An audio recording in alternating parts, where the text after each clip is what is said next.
بسم اللہ الرحمن الرحیم۔ کیا حال ہے دوستو؟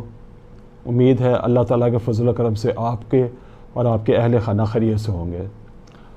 آج کی نشست میں جس مسئلے پر ہم بحث کرنا چاہتے ہیں وہ یہ ہے کہ جو پرائیویٹ افراد یا فرد سود کا کاروبار کرتے ہیں ان کے چنگل سے کیسے نکلا جائے یا ان کا سٹیٹس کیا ہے۔ یہ بیماری ہمارے یہاں بہت عام ہو چکی ہے، چھوٹے شہروں میں، بڑے شہروں میں، مرد تو کیا عورتیں بھی اس کام میں شریک ہو چکی ہیں، شامل ہو چکی ہیں۔ ایک دفعہ کوئی سود خوروں کے چنگل میں پھنس جائے تو اس کے بعد اس بندے کا باہر نکلا تقریباً ناممکن ہو جاتا ہے۔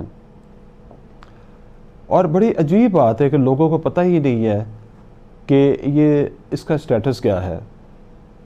لوگ زیادہ سے زیادہ شرع اسلامیہ کو دیکھتے ہیں، مذہب کو دیکھتے ہیں کہ یہ سود حرام ہے، لیکن اس سے آگے لوگوں کو پتہ نہیں کہ کرنا کیا ہے۔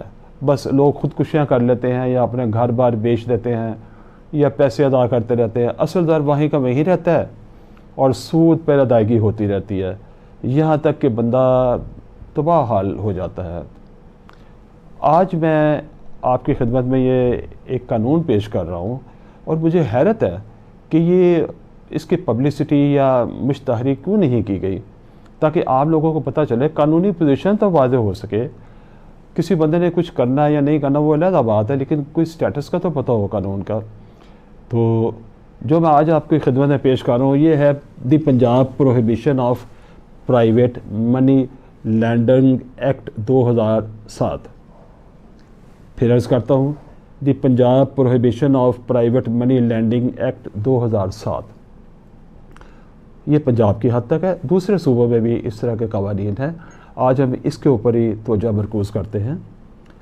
2007 میں یہ قانون آیا، اس کے تحت انہوں نے قانون میں لکھا کہ کوآپریٹو سوسائٹی، بینک یا فائنانس کارپوریشن، یہ تین چیزیں ہیں، یہ گورنمنٹ اونڈ ہوتی ہیں یا اس کے پیچھے کوئی رجسٹریشن ان کی ایسے ہوتی ہے کہ یہ ایک ادارہ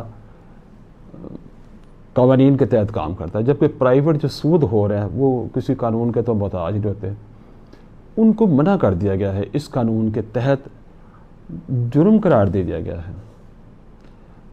اب اگر کوئی سود 2007 کے بعد، پہلے بھی قانون تھے اس بارے میں، 2007 کے بعد اگر کوئی قانون کے برخلاف سود کا کاروبار کرتا ہے تو وہ ایک جرم ہے۔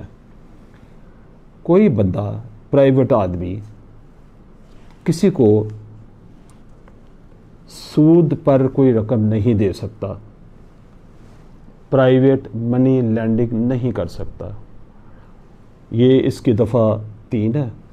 دفعہ 4 میں سزا ہے، اگر وہ پرائیویٹ فرد یا افراد، کوئی بھی عورت مرد کوئی بھی یا زیادہ بندے، اگر وہ سود پر کسی کو رقم دیں تو ان کی سزا یہ ہوگی کہ 10 سال تک قید اور 5 لاکھ روپے تک جرمانہ۔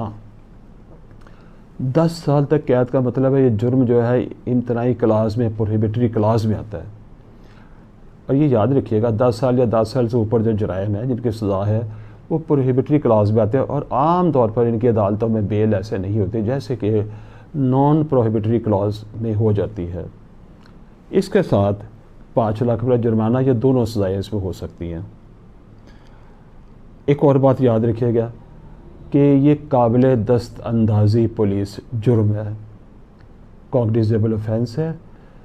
اگر کوئی فرد اس قرض کے جھنجٹ میں پھنسا ہوا ہے تو وہ قانون کے مطابق تھانے جا کر اس جرم کی اطلاع دے سکتا ہے۔